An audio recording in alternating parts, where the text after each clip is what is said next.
Hey guys, Zack here, and this is my review of Scooby-Doo Mystery Incorporated.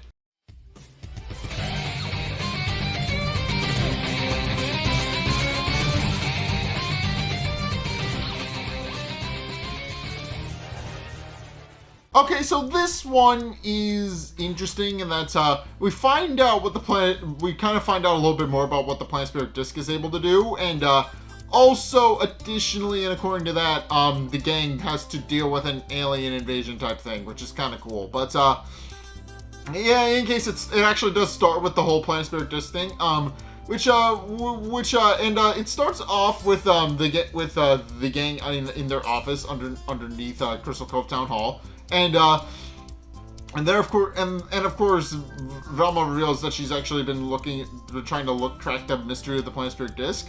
And everybody's trying to logic out what exactly it is the Planet Disc is able to do. Since obviously it's been established to be a map. It's been explained that it's supposed to be a map. It's not, and it's clear that that's what it's supposed to be. It's supposed to be a map that's supposed to lead them to where the Crystal Cove sarcophagus is, and by extension the cursed treasure, so that they can go and whoever wants to find it can. That's essentially what's been set up to be, but of course they're also and of course that's ultimately the line of logic that Mystery Incorporated goes with going into this episode.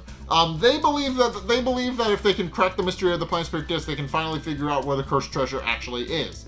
And of course everybody starts weighing in about what they actually think it's supposed to be. Of course, Scooby and Shaggy submit that it could be food, which is unlikely, and while Fred and Velma and Daphne ultimately offer up the more practical thing of what kind of treasure it could possibly be, possibly diamonds or whatever the hell. And at which point Scooby asks Nova what she thinks, but since Nova cannot speak, she just scratches her ear and looks at him a little bit. But in case it's at this point where Velma then boots up her player to try and figure out how to actually figure out if they can find coordinates to where the Planet Disc wants them to go.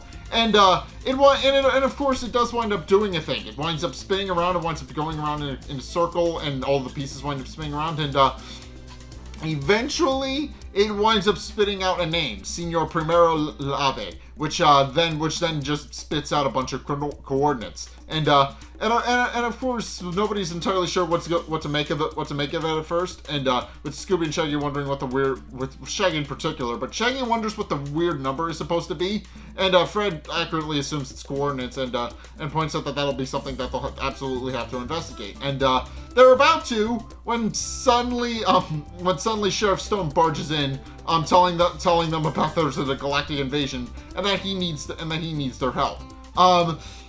And of course, they immediately come back to his office and at Crystal Cove Police Station, where he then proceeds to tell his story about how he was apparently abducted by aliens. And of course, he doesn't explain the fact that he's been abducted by aliens clearly right away. He then proceeds to go into this big flashback where he reveals that he has been abducted by aliens at one point when he was little.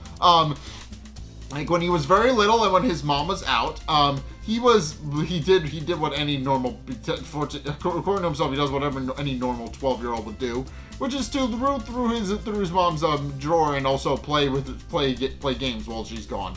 And of course, he then proceeds to reveal that as he was playing dress up and pretending to be Dead Justice, he's suddenly visited by gray aliens, which then proceed to capture him and bring him back to their ship. And of course he has to then proceed, and of course nobody fully understands, but eventually Scooby points out that he could have just said he was abducted by aliens, but of course is at this point where the two of them butt heads, and Velma has to break them up, and then proceeds to tell Sheriff Stone to continue. And Sheriff Stone proceeds to go on, explaining how he was actually abducted about how they brought him back to a ship and put a strange chip in his nasal cavity, and then proceeded to just return him back to his normal life. And he explains how he's been kind of keeping that secret for a very long time. And when Velma asks him if he's told anybody else about this, namely a psychiatric professional, He then proceeds to go on that obviously he knows that sounds a little bit crazy, and that obviously he can't go to anybody else. Hence why he asked the Mystery Incorporated to help. But in case as they're actually going off, they actually find out that they're actually trying to figure out what's going on with Sheriff Stone. They find out that the Crystal Cove Mall has apparently been broken into as well, and they go to investigate that. And of course, they arrive at the Crystal Cove Mall, and they discover that there's just a broken window, and several of the mall cops are standing around trying to figure out what's going on. And it's at this point where Velma suggests that Sheriff Stone should probably do some investigating, and of his own. And Sheriff Stone then decides to step in and takes over the situation as sheriff. And it's very clear that he doesn't believe that the mall cops are actual professionals. But they decide to work with him anyway, and even though he openly insults them to the face and calls them not real professional, not real people, like not real what is it? He calls them that they're not real investigative officers. But they decide to go anyway because they decide to show him that if he wants to tag along, they'll happily go through the security footage. And sure enough, they go through to discover what's going on. But and notably, Sheriff Stone's the worst fears seem to have been confirmed about how they're slowly being invaded. Because as we see them breaking in, it seems to be aliens on the tape. Sheriff Stone's very adamant about that. He goes on to explain how he seemed to have been broken. It seems to have been aliens, but nobody else seems to buy it. They look at the same footage, and while you could easily interpret them as aliens, it doesn't. You can't really see any of them clearly at first, so it's unclear. But in case they then notice that the quote unquote aliens then proceed to go off and go steal all of the flat screen TVs and all the other things in there. This causes Sheriff Stone to panic, and he immediately runs out of the room. And of course, he and Mystery Incorporated then proceed to reconvene back in the Mystery Machine, where they proceed to drive off. And Sheriff Stone then proceeds to give them a very long and a very in-depth explanation about all the different aliens that he saw. Obviously, the gray aliens are what people traditionally associate with aliens, and while the other two aliens he saw, the Nordic aliens and the Reptoids. The Nordic aliens, he goes on to explain, they look human enough, and could pass as human, but he points out that obviously they don't necessarily, that obviously they are more interested in conquering and invading than they are actually being friends with the human race, despite us looking similar. And then the Reptoids, well, I've already discussed that in my review of Inside Job, but the Reptoids live inside Hollow Earth, and they essentially, there's aliens, quote unquote, but they essentially live in Hollow Earth and have always been here. So, which of course causes, and of course, none of the gang actually believes any of this is to be true. When suddenly they see a strange light passing behind them, and it then proceeds to fly overhead and tries to attack them, and of course, it's at this point where Fred tries to get them out of there, but then as he's trying to do that, all of the power transformers along the side of the road blow up, and of course this causes the entire all you know what a power transformer is, the little poles with the boxes on them, but they explode. But all of them explode, which causes and then the Mystery Machine is unable to actually move, and it actually loses the ability to run, and then it seemingly looks like that they're going to be invaded, because then a UFO appears over top of them. And it's at this point where the gang and Sheriff Stone then proceed to split when they realize that they're probably going to be invaded and abducted, and they proceed to run into the nearby cornfield. And for the next several minutes, because nobody can see anything or know where anybody is, they believe that every time they run into somebody, they're actually running into an alien. So they just keep constantly scaring each other, which of course is just a really funny gag. And and there's also a couple of funnier gags in there where Shaggy eventually gets too tired to run and proclaims that he needs food, but then he winds up getting scared anyway. And also at one point Scooby helps himself to some corn, but eventually Sheriff Stone winds up getting cornered by what he believes are aliens and believes he needs to finally make his last stand. So he proceeds to pull out his taser and tell them they're not going to get him, but then he winds up tasing himself and collapses. Yeah, he just zaps himself right in the foot. But in case the Mystery Incorporated then proceed to come out of the corn, and after realizing that they were chasing each other, they then proceed to go. Velma then proceeds to reveal that she actually found a path, and they all proceed to follow into it, but quickly discover that it just goes all the way around, and of course Velma starts to believe that they are actually quite literally being invaded, because they believe that what they've stumbled in is a crop circle, and of course Velma points out that while she doesn't want to believe, she's starting to believe Sheriff Stone's story about how they've been invaded. And of course, she then proceeds to point out that there's only one real person they can ask, but she's hesitant to do so. At which point it's revealed that the person she wanted to ask was Angie Dinkley, and as it turns out, Mrs. Dinkley, well, she actually believes in this stuff. She actually believes that aliens are real, and is very happy about the fact that her daughter has come to her, because now she believes that her daughter finally believes aliens are real, even though Velma's just going on an investigative lead. But in case they then proceed to go down in the basement, where of course Angie and Velma have a very heated discussion about the nature of if aliens actually exist. Since obviously Velma comes from the line that logic is usually the best course of action, and she also pointing out that not only does she believe that is it scientifically impossible for the Earth to be hollow, but that most people when they think of UFOs, they're just seeing Venus, and of course that isn't that fact a thing, because UFO is just unidentified flying object, and that could be literally anything. It's like when we think UFOs, we think aliens, but it could literally be anything that you could possibly think of that could be seen as a flying object that just so happens to not be identifiable from a glance, or otherwise doesn't really have a call number or anything else in an airway or anything else. Case in point, it could be a loose balloon. It could be a fighter jet that doesn't look like, that isn't really identifiable because you can't really see it very clearly.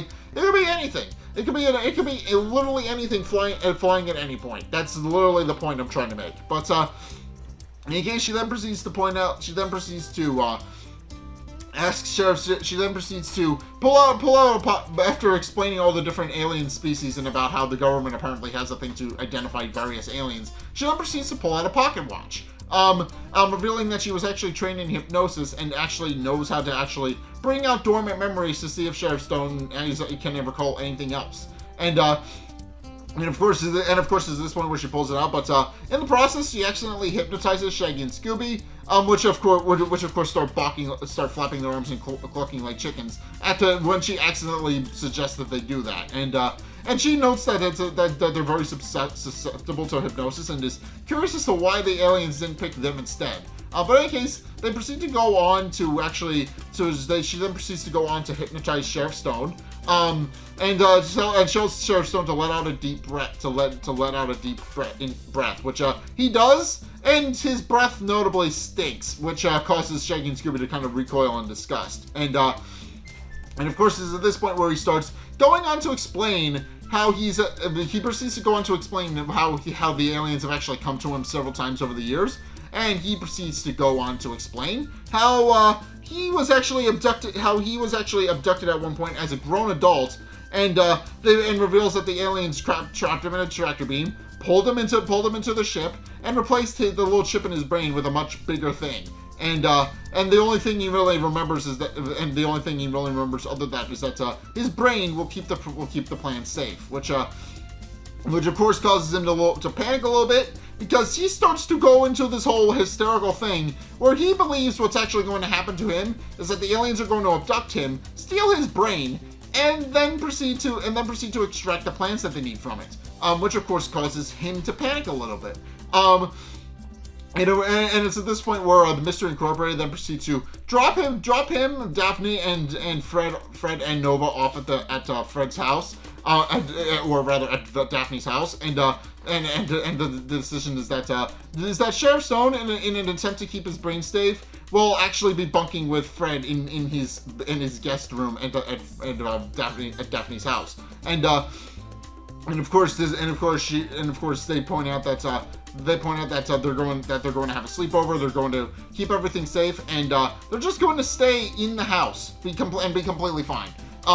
Meanwhile, Shaggy, Scooby, and Velma have decided to go off and do a bit of investigating on their own, which of course causes the two of them to become, which of course causes Fred to become confused because he wanted to go investigating with, and in hopes that there isn't a trap involved, but for Shaggy merely points out that there's no trap, and that's merely just a hunch that they're going to investigate, and with that they then proceed to drive off while Fred and Sheriff Stone then proceed to set off inside the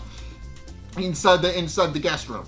And at which point Daphne then decides to go and distract her parents while they do that by telling them that she's home and nobody else. And of course and what we find out later is that Barty and Nan are just too dense to actually notice that there's somebody living in their house. But of course they then proceed to reveal that actually they've been waiting for Daphne, and Barty actually wants to show off the new thing he bought. So he proceeds to bring her into the dining room, and it's revealed that there's a giant car called the Pangea just sitting in the middle of the dining room, where there's supposed to be a dining room table. And of course, Daphne does in fact comment on that, and he then proceeds to point out that obviously he put it there because obviously he needs to get rid of the table, but he wanted to just proudly display his new car in the middle of his dining room, which is not really a practical choice, but if you got the money, might as well. But in case Nan then proceeds to comment that she feels more planet conscious in the process. At which point they then proceed to ring a doorbell. They then proceed to get a phone call on their intercom, and we hear an Irish voice, which then proceeds to talk, notably very Irish. But it then proceeds to talk. The voice on the other end then proceeds to talk with Barty to make sure that his Pangea arrives safe. And asks him where and Barty then proceeds to explain how it did arrive safe, and that he's parked in the middle of his dining room. And of course the voice then points out that that's a very proper place to put a car, and then proceeds to hang up. And Barty and then just proceed to comment on the fact that it wasn't that they liked the customer service that they received. Meanwhile, Fred and Sheriff Stone and also Nova have set up in the house, and they know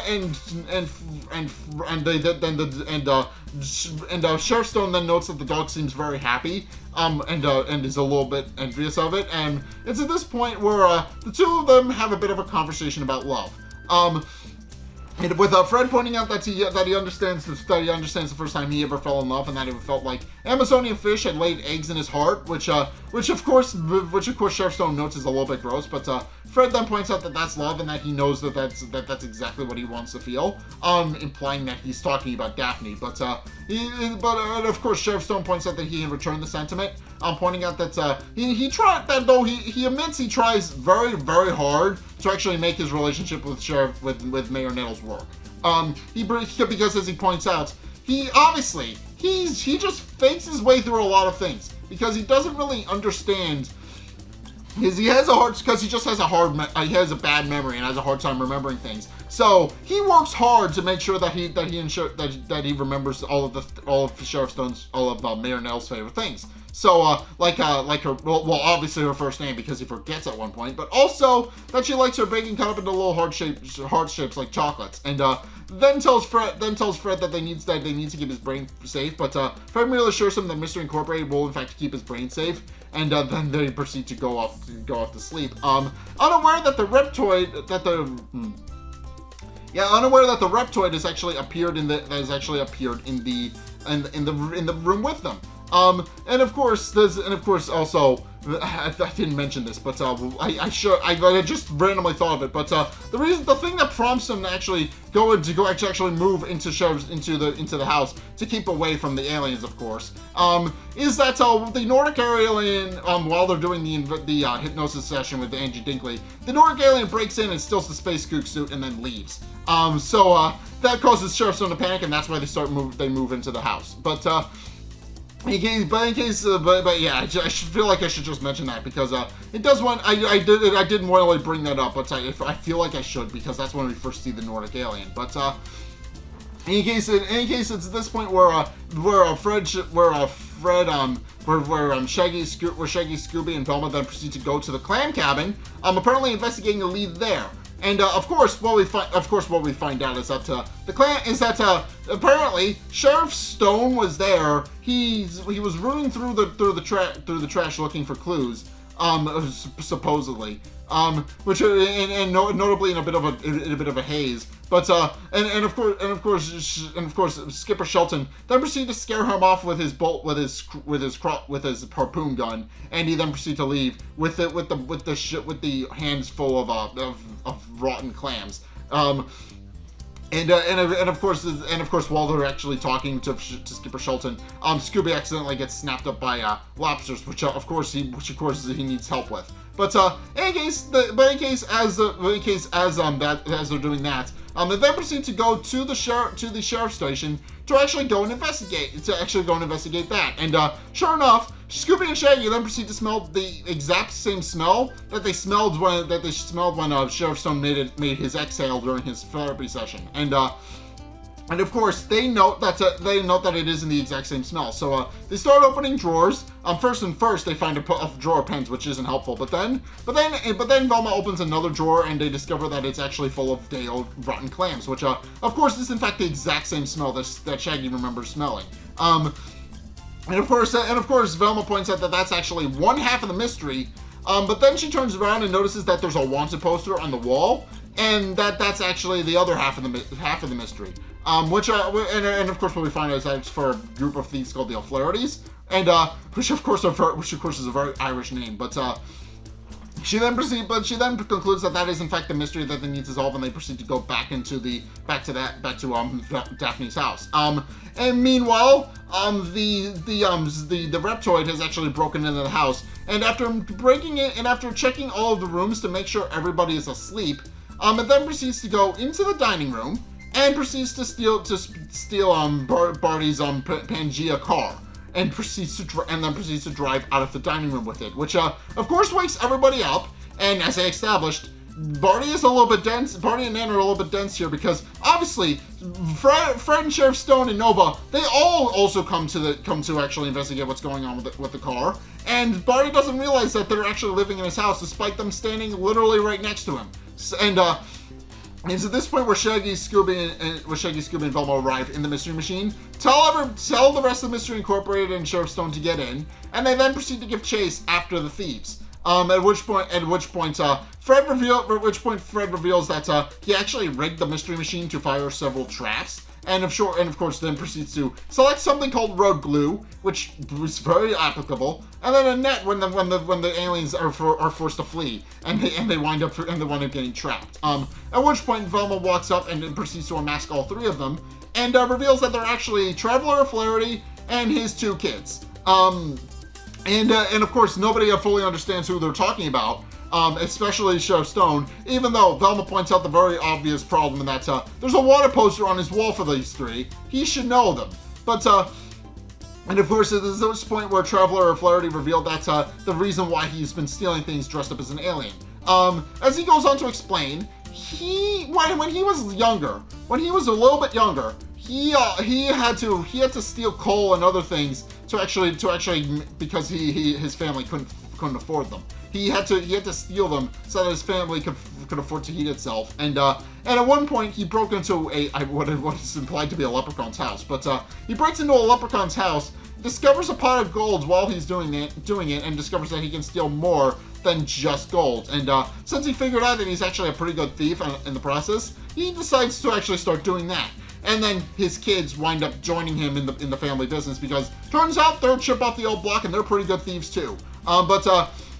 Of course, this eventually causes them to develop a reputation, and they start having wanted posters plastered everywhere. So they decide to start dressing up as aliens to hide their identities, because obviously, who's going to accuse an alien of stealing a flat screen TV? And he does insist that he would have gotten away with it and he says it in Irish, but he then clarifies that he means meddling kids. But in case with that, Sheriff Stone then proceeds to wonder why he thinks that they invaded.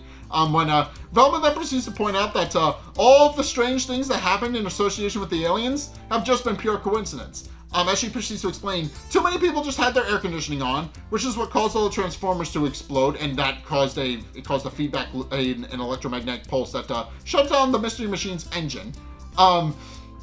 She also then proceeds to go to explain that it was just a weather balloon that they saw that escaped from a nearby military base, and that's what they saw as the quote-unquote UFO. And then the crop circle was actually part of a much bigger message from a farmer to his wife that just says "I love you," and of course Velma and of course Daphne and Fred then proceed to argue about which U they were standing in, because obviously there was a U which could have been in love, which is what Daphne is arguing about, while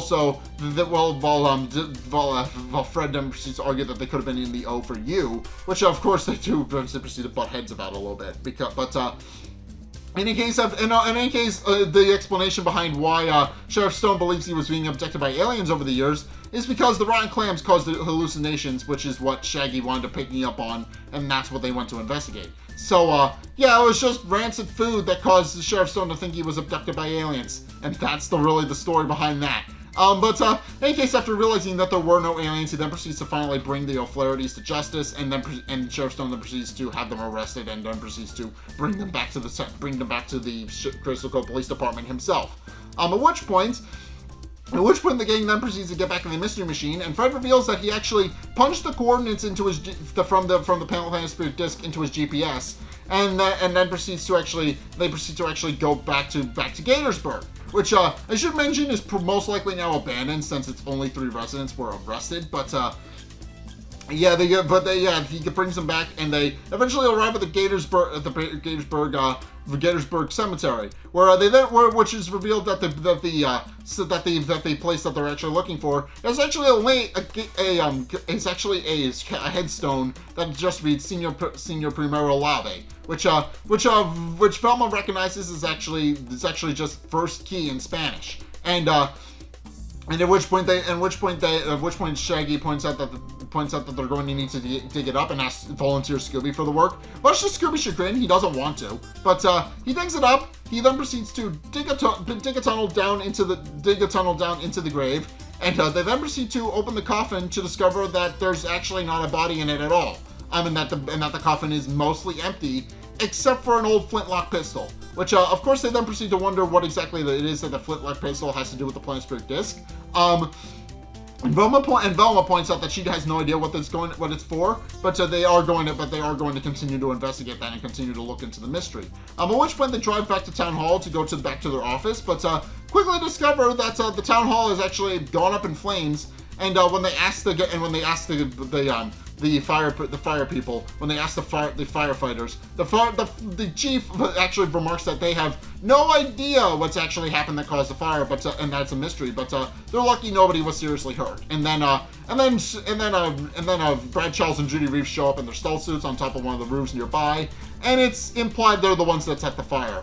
Supposedly on Professor Pericles' orders, since obviously, Professor Pericles, I didn't bring this up in the last review, but Professor Pericles, it's this one little scene that that only ever comes up once and never really goes anywhere, but Professor Pericles tells them to go to try and steal back the piece of the Planet Spirit disc, and supposedly they go and try and do that by trying to set a fire. And it's unclear if they stole the piece of the Planet Spirit disc. It's not made abundantly clear yet, but I don't know, considering they went out of their way to actually set a fire, I would believe so. But In any case, that's going to do it for my review of Scooby-Doo Mystery Incorporated. I very much enjoyed this episode because aliens are fun. I did like the whole poking fun at aliens type thing where it's revealed that actually all the supernatural phenomena is just regular occurrences that were just misinterpreted as alien things. And then the actual aliens just disguise themselves, which is fun. But they were just disguised Irish thieves. That's funny. But in any case, that's going to do it. So thank you guys so much for watching. If you enjoyed, be sure to like, comment, and subscribe. Also, be sure to follow me on my Discord server. Link is down in the description. Be sure to go check out my Twitter. I post updates over there. Be sure to go check those out. Go and check out my Twitch as well. I stream every Sunday at 2:30 Eastern Standard Time. And go and check out my Patreon as well. I post updates over there. Be sure to go check those out.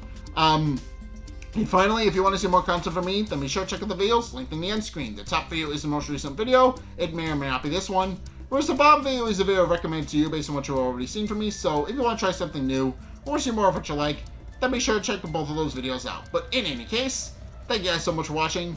Until next time, I will see you guys in the next video. Peace!